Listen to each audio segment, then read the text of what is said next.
ఇది ఇవాల్టి రోజున లోకంలో ఏమైపోయిందంటే ఇది ఆ కలిపురుషుడి యొక్క ప్రభావం అని నేను అనుకుంటున్నాను.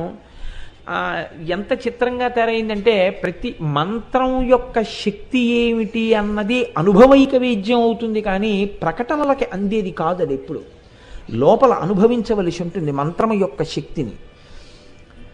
ఇవాళ ఏమైపోయిందంటే మంత్రాలు ఎందుకు అనేటటువంటి స్థితి పెరిగిపోయింది. కానీ నేను మీకు ఒక పరమ సత్యం చెప్తున్నాను. నేను చాలా కాలం క్రితం ఒకానొక క్షేత్రంలో ఒక ఆయన తన కుమారుడికి అక్షరాభ్యాసం చెయ్యడానికి వచ్చి ఒక గదిలో కూర్చుని హయగ్రీవ మంత్రోపాసన తదేకంగా చేస్తున్నారు. ఆయన ఒక్క భోజనం చేయడానికి మాత్రం మధ్యాహ్నం వేళ బయటికి వచ్చి కొంతసేపు విశ్రాంతి తీసుకుని స్నానం చేసి సంధ్యావందనం చేసుకుని మళ్ళీ హయగ్రీవ మంత్రోపాసన చేస్తుండేవారు.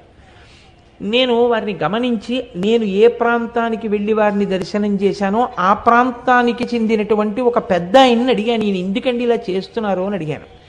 అడిగితే ఏమి లేదు నాయన, ఇంకొక 2-3 రోజులలో ఆయన తన కొడుక్కి అక్షరాభ్యాసం చేయబోతున్నాడు.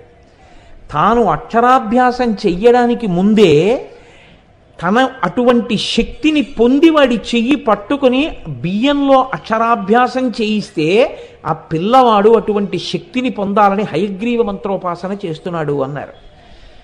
మీరు నమ్మండి నమ్మపోండి, ఆ పిల్లవాడు ఇవాళ ఆయన హయగ్రీవ మంత్రోపాసన చేసి అక్షరాభ్యాసం చేసిన పిల్లవాడు ఎవరున్నాడో ఆ పిల్లవాడు ఇవాళ దేదీప్యమానమై వాడు వేదములు చదువుకుని పెద్ద పెద్ద పీఠాధిపతులు కూడా వాణ్ణి చూసి పొంగిపోయేటటువంటి స్థితికి ఆ పిల్లవాడు చేరుకున్నాడు. ఇది నేను దగ్గరగా ఒక 12 సంవత్సరాల క్రితం చూసినటువంటి సందర్భం.